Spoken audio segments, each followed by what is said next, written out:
İspan rəssamı Joaquin Sorolla y Bastida'nın ikinci tablosunda da biz üçüncü seviyeli qatar vagonunu görə bilərik.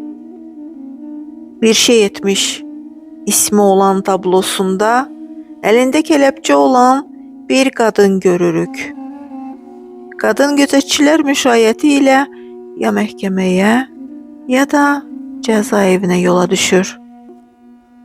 Nigahdan kənar övlad dünyaya gətirmiş gənc qadını nə sevgilisi, nə də cəmiyyət qəbul etməyib. Çarəsiz qalan, ətrafdan yalnız nifrət və ittiham duyan gənc qadın körpəsinin qatili olub. Sanki indi nə etdiyini anlayıb. Bəlkə qulaqlarında hələ də körpəsinin səsi qalıb. Baxışlarına baxsaq, ağlı qaçmış bir insana bənzəyir.